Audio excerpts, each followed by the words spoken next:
Senate Bill 29 by Senator Cortez and Senator McMath to enact amend Title 29 relative to emergencies and disasters in the state of Louisiana. And Senator Mills sends up technical amendments on behalf of the Legislative Bureau and moves adoption of those amendments.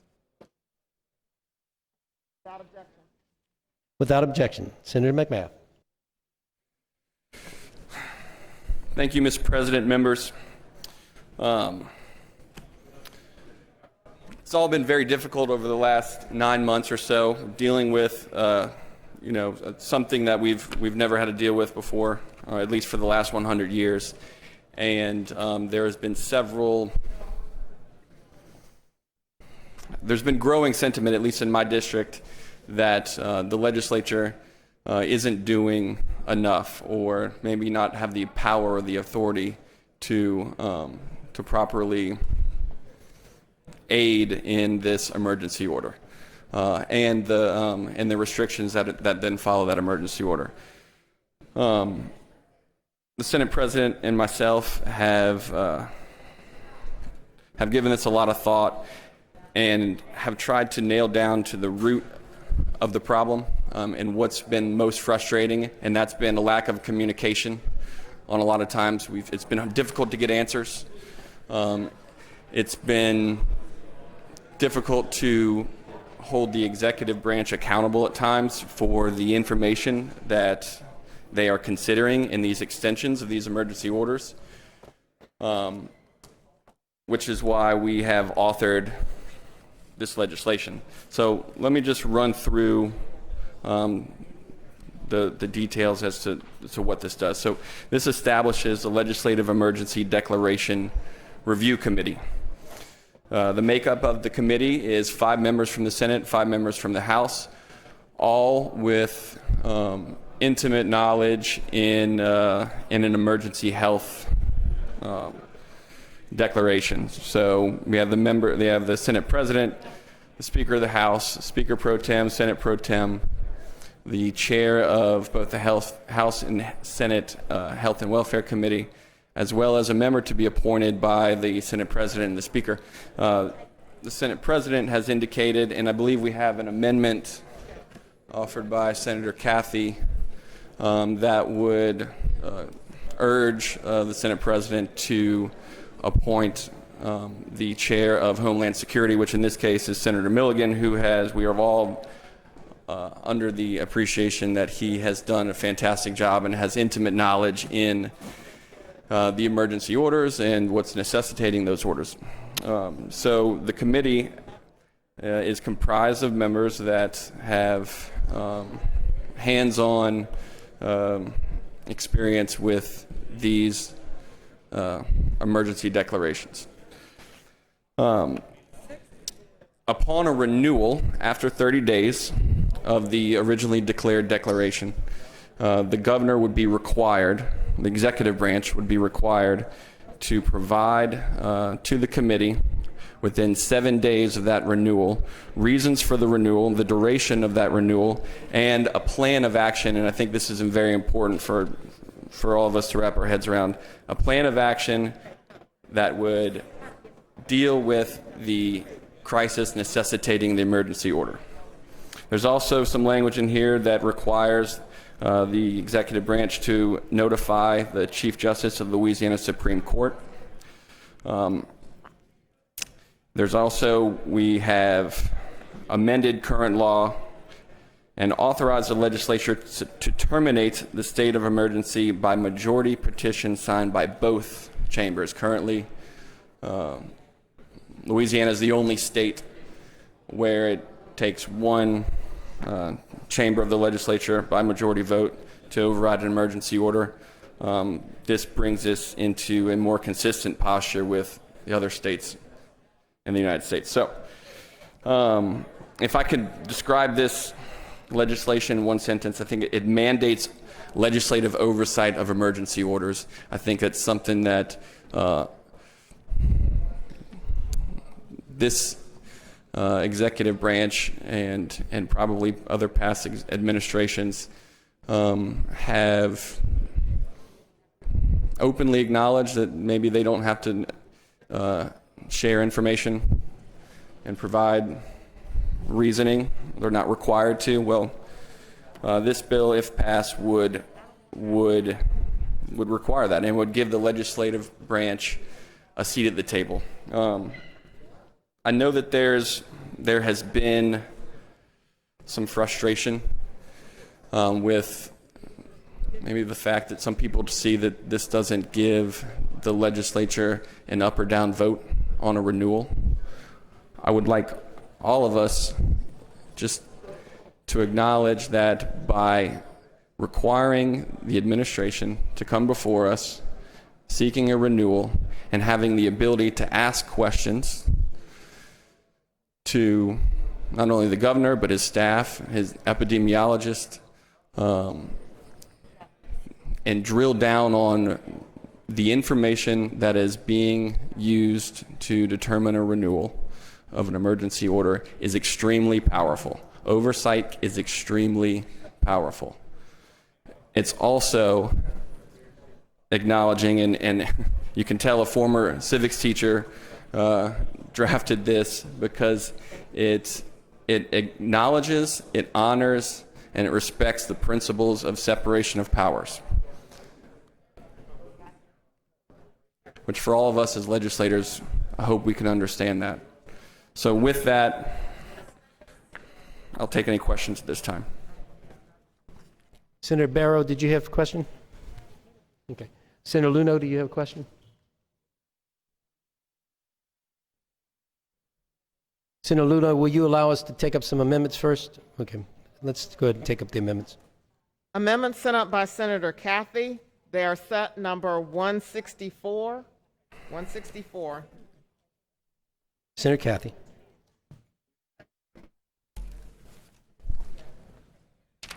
Thank you, Mr. President. Members, I've got two amendments, and they say the same thing. The first one is on page 3, line 16, after speaker.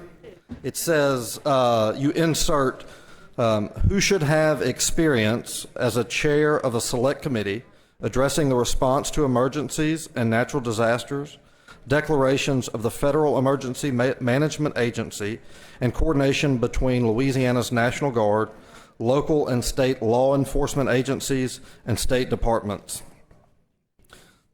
Now, do we have to vote on that, or can I do the second one? No, just one set of amendments. So that's the first one. So basically what that says is that's making a recommendation that the speakers... Hang on one second, Senator Kathy. Do you not have the amendments on your computer?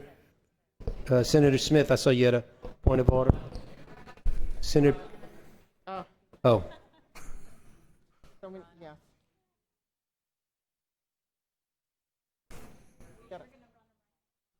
Okay, we're going to go ahead and have some printed and pass them out. We will not take a vote until you get them in front of you. We had sent out a communication, members, just for your edification, that if it was a one-page or technical amendment, we were going to try not to have contact with paper. But if you request it, we will get it out to you. So they have been requested. Senator Kathy, you can keep on talking. Okay. Yes, sir. Thank you. And so in the second amendment, it says the exact same thing. It just makes the same suggestion to the Senate President to recommend that his nomination should be someone who has the experience as a chairman of a select committee addressing the response to emergencies and natural disasters, declarations of the Federal Emergency Management Agency, and coordination between Louisiana's National Guard, local and state law enforcement agencies, and state departments. That's...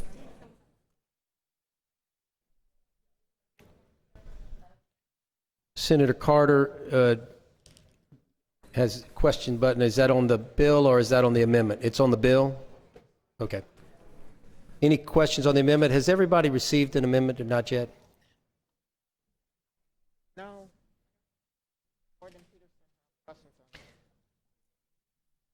Senator Ward, you have a question on the amendment?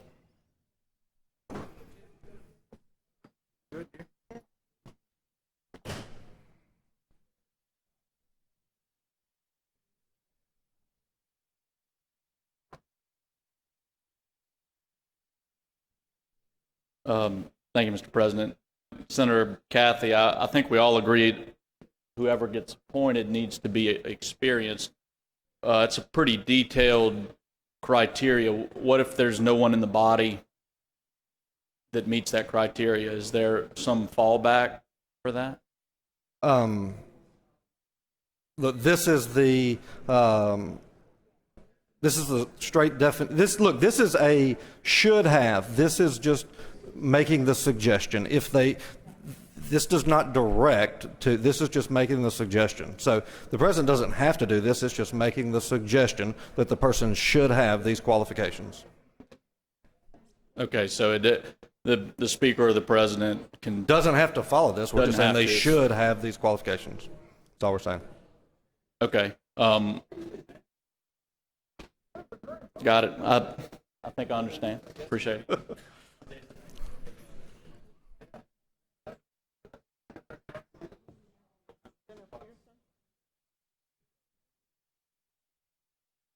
All right, Senator Peterson for a question.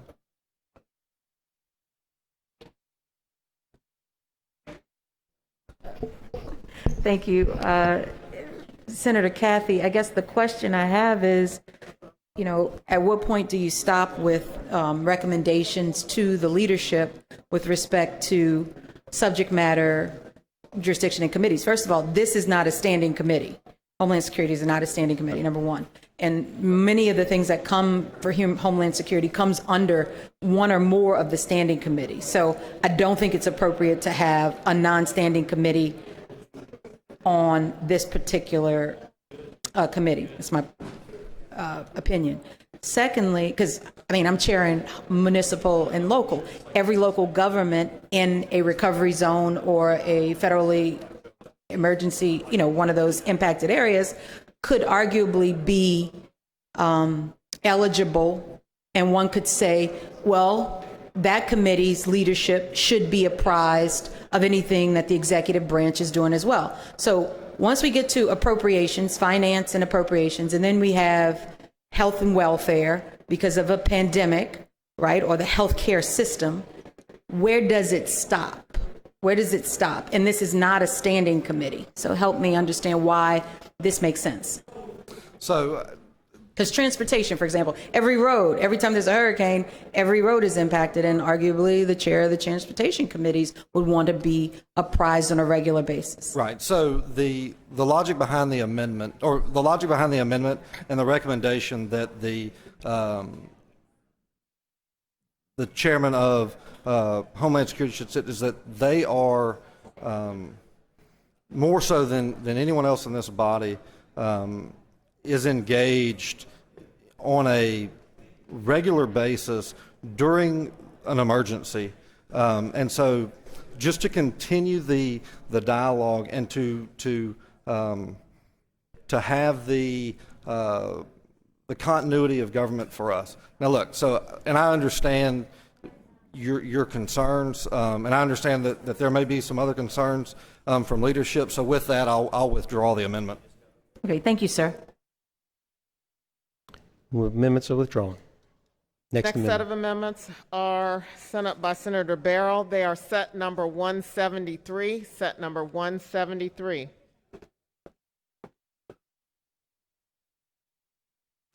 And they should be passing them out as we speak. Senator Barrow.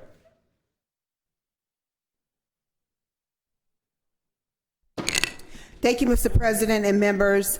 Members, I bring this amendment because I think it's really important that as the committee is receiving information, that if a member would like to have that information, that they can make a request and receive that information. So it simply states that a copy of the notification should be provided to any member of the legislature upon request by that member. And that's simply all that the amendment does. Seeing no questions, I ask for favorable adoption. Any objection to the adoption of the amendment? Seeing no objections, that amendment stands adopted. Okay, now back on the bill. Senator Carter for a question on the bill.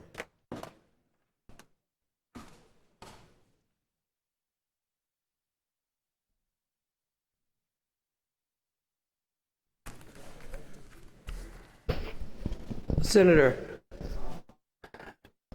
the concern, if any, that many members have is whenever we endeavor to challenge the executive, legislative, or judicial branches, we know that the separation of powers are there for a purpose.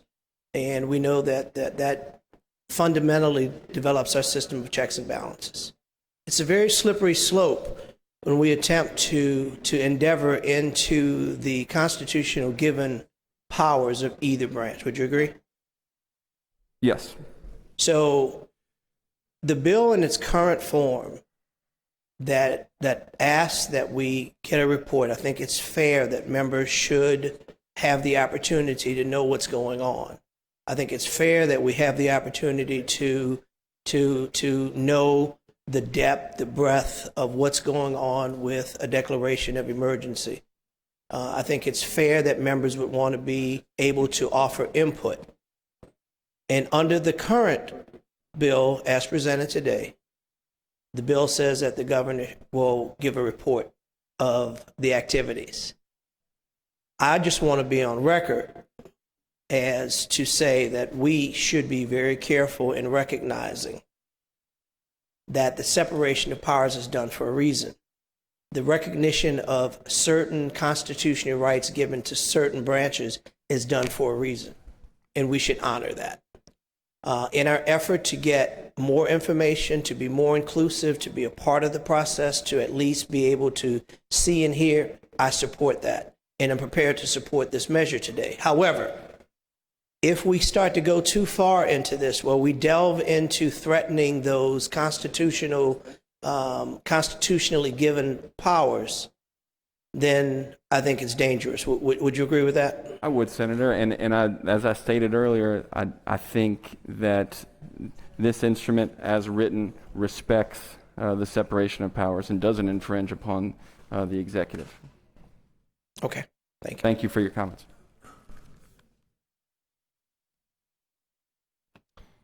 There are no more questions. Oh, I'm sorry. Senator Luno, yes, apologize. That's Senator all right. Luno for a question. Thank you, Mr. President. Senator McMath, my question deals with the timing of the notice of the declaration. There's a 7-day period in there prior to the, is that correct? It's within 7 days of the renewal, and then this committee has the right to convene within 5 days of that time prior to the renewal. Does that make sense? It does to me. My concern is that often these situations are fluid. They're not static, so they're changing constantly. What happens if we're in a situation where something drastic happens and the situation changes within that 7 days? Well, it's 7. I mean, I would love it if the executive branch gave us notification of renewal 14 days out. But sometimes they don't know until the day before. I mean, sometimes the information changes, the situation changes, and you're going to limit it to, you're not going to be able to address that issue within that 7-day period. My question, my thought is, why do we have to have such a long period? Why can't we have a shorter period of time for that notification? Contemplating the current situation that we're in and that we find ourselves in, and I understand that this is going to be a bill for administrations beyond the current one and legislators beyond all of us. I think we use this current situation as a guiding light to determine that time frame. And as you well know, we get numbers reported daily. There's trends. They're typically consistent with the day before or the week before, and the 7-day time frame was what we settled on because, quite frankly, it just made the most sense given the current situation. Well, and I can respect the sentiments that, these are emergencies. These are going to be health crises. God forbid there's a we have a pandemic with a 50% mortality rate as opposed to the one we currently face. But you do understand that that's exactly what would happen in that scenario. And this bill does not just cover the COVID pandemic. It would cover any emergency that arises in the state of Louisiana, whether it's a flood or a hurricane or another pandemic or fires or whatever it is. Right, and it's important to remember too that this is dealing with renewals and not the declaration of a new emergency. But sometimes with it ongoing, it doesn't matter. You still have situations that you have to approach. In fact, sometimes it gets worse during those time periods like COVID did. When it first started, it wasn't as bad, and then it spiked and it got worse, and that's my concern. It's not so much the report. I don't have a problem with that. It's the timing of it, and I think that we should consider moving that down and not having it so far away. I appreciate that. Thank you.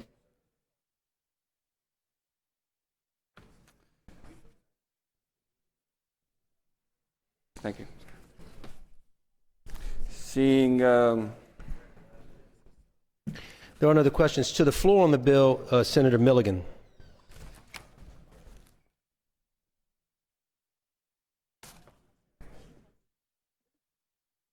Members, I think it's important to remember that throughout this and representing our constituents, as a co-equal branch of government, that all this does is give us a seat at the table, which actually helps every one of us.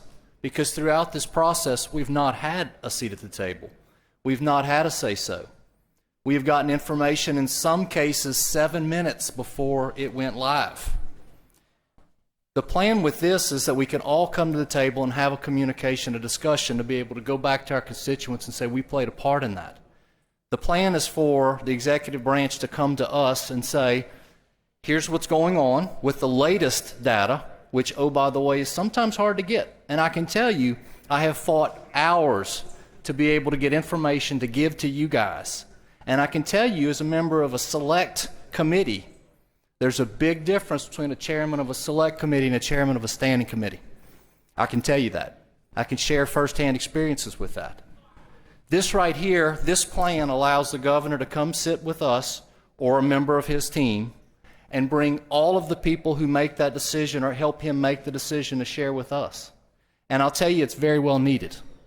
It allows them to come to us and sit down, and we can have that discussion and decide not only what's going on to be able to report back to your constituents, but also a plan. What's his plan for carrying us forward, considering the latest data that the testimony, the witnesses that he brings provides? But also, what's the plan for getting us out of it? What's the plan for ending it? What's the plan for mitigating it? And let me tell you, that will help every one of us. It would help his team. It would help us with our constituents because we're in on that conversation. Right now, all of us are getting flack from home because we don't have a plan, we don't know what's going on, we don't have a seat at the table. And I'm going to share a story, and forgive me, but I'm going to share a story. So I spent the night at GOSEP, the night of Laura, okay? The next morning, after the storm had passed, it was time to go see firsthand what the damage was. And I was told early on, when you come today, when you're ready to go, be prepared to get on a helicopter and go see firsthand what the experience is, what it looks like. When it came time to get on that helicopter, at first, I was not allowed to go. Because the perception was I had voted against something the governor wished for in the past.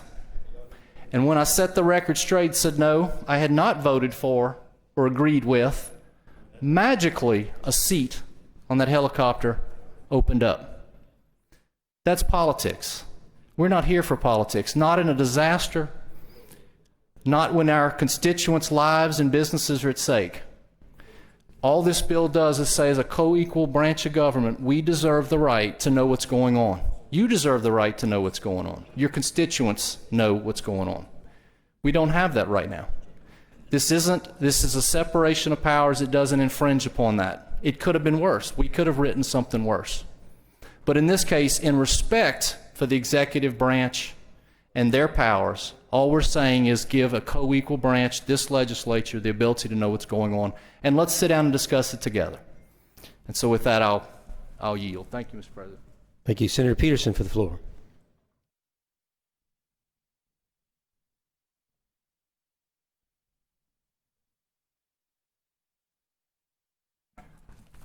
Thank you, Mr. President, and thank you, members. I rise in support of the legislation. I do think that it's really important for all branches of government, judiciary, executive, and legislative, to share equally. And I apologize. I'm sorry that happened, Senator Milligan. That's very unfortunate, and it shouldn't come into play in any disaster or any pandemic. And so that's unfortunate, and hopefully it won't happen again. The thing that I rise to just comment on is the fact that, we're here in a special session for 30 days to talk about sharing information. And the question is, when we get that information, what do we do with it? That's what I want to touch on for just a second. What do we do with the information?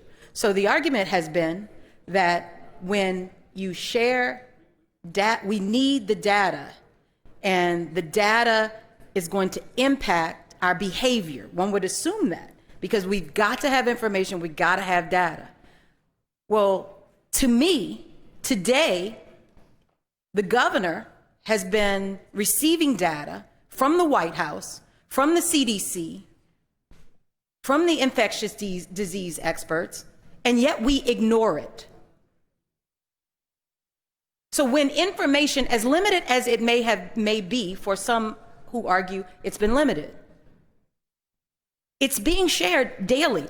If you just watch the news or read the paper, it's being shared. And the number one thing that is offensive to me, and I think very disrespectful, is that every expert says that wearing a mask will minimize the transmission of this disease. Yet members of this body choose to walk around within close proximity, within 6 feet on a regular basis on this floor, disrespecting other members' health. Now, I am aware that several members, including our president, have contracted COVID-19. I'm aware of that.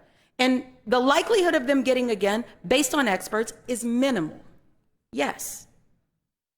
Notwithstanding that, some of us, including me and my husband and my mother, who have underlying conditions, who I go home to every day, they've not contracted it, because for 6-7 months, I've done everything in my power to protect myself and my family, and even people I don't know, by wearing this.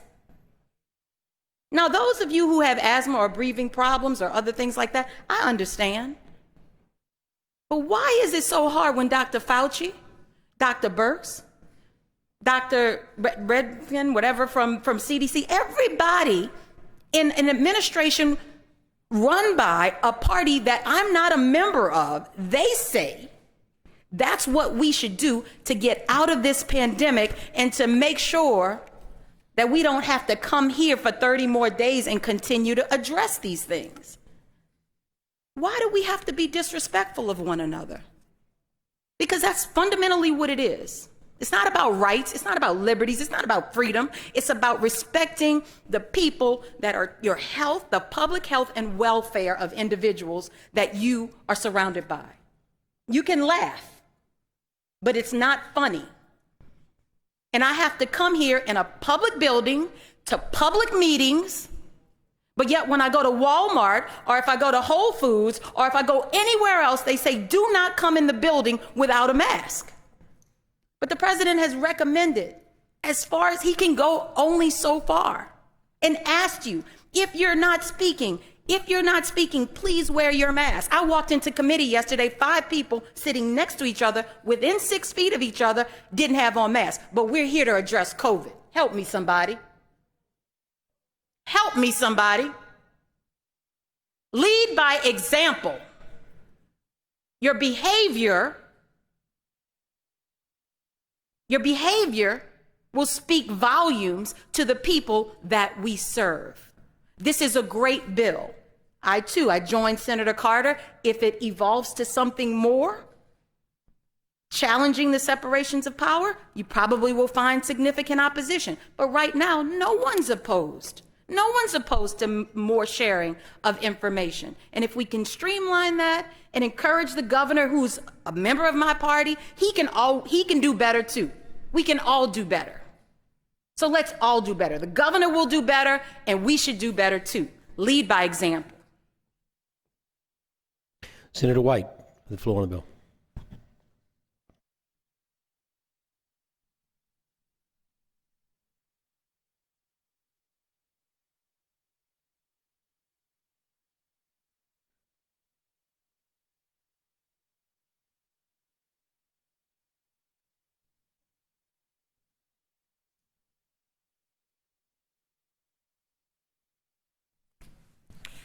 Thank you, Mr. President and members. It's a tough issue. But the separation of powers, the reason Senator Milligan's in that room at Unified Command was after Katrina, we had to pass a law to give us a seat at the table, to get the information to the legislators in the south end of the parish of the state that were devastated. I never had it challenged, and I served as that chairman for probably 12, 14 years. Under the first term of this administration, I went to the meeting. That administration, not the governor, his administration said, "You're here because we're inviting you." And I looked at him, I said, "No, JW, go bring me the law. I'm here because we passed a law to give the legislature a seat at the table." And unfortunately, a number of our members feel like that now we have to have a seat at the table to discuss this pandemic and to take action and have the action explained to us. I know this is huge. I know how it affects the whole state. But the reason we're doing this, I feel like, is because we have to show that the legislature, we have a right to have a seat at the table. I don't want the executive power to run it. But I need to at least be able to explain to the thousands of people that have emailed and called my office. And I think it's a proper bill for that. This is the first run at it. If it passes here, the House is going to have a say. Or they may send us a bill. But this is the first run. It may get stronger, it may get weaker, it's going to probably be amended here and there, but we need to make a step, and usually at the end of the day, these two bodies figure out what's best for us, our constituents, and the state of Louisiana. Thank you. Senator Connick for the floor on the bill.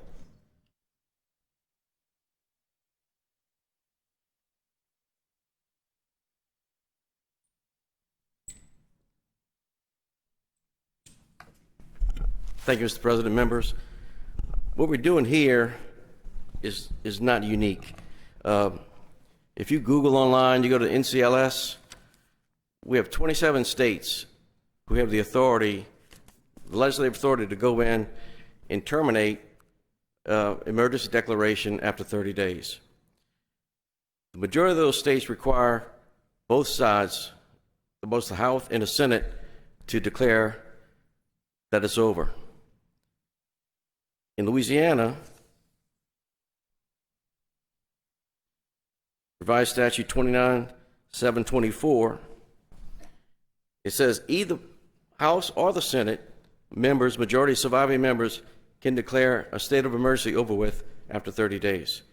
What this bill does, it doesn't take anything away from the governor, but it requires that both sides, the Senate and the House, will have a voice to meet with the governor and either agree with what he's doing or say, no, we disagree, and then vote on it. So I think it's better protection for our citizens, and I support the bill.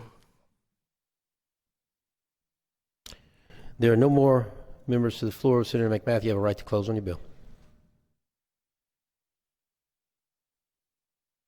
Thank you, Mr. President. Members, I know this is not, and I'm also speaking to the members of the House as well. I saw Representative Miguez over here. He asked me to talk to him for a little bit. I made sure I did so because I wasn't sure he wasn't armed. So, but I hope we can all acknowledge the fact that this respects the principles of democracy and the principles of separation of powers. Before I was in the Senate, I was a city councilman, and it was always more appealing to fund a road overlay than it was to fund a wastewater treatment upgrade, because people saw the road, they saw the brand new blacktop, and it said progress. And nobody saw what we were doing at the wastewater treatment plant. But one was much more important than the other, and it was the one that no one actually got to see. This is difficult for a lot of us to stomach, because it's not the instant solution, it's not the overlay. It's the wastewater treatment funding, but it's the right thing to do. This is the right bill for the situation we find ourselves in. It's reasonable, it's fair, and it respects the democratic principles, and I urge you to support this bill. With that, move to close. Senator McMath moves final passage of Senate Bill 29. When the machines are open, all those in favor vote yea, those opposed vote nay, and the Secretary will open the machines. Vote your machines. Close machines. 36 yeas and 0 nays, and the bill is finally passed. Senator McMath moves to reconsider the vote by which the bill passed and lay that motion on the table without objection. So ordered.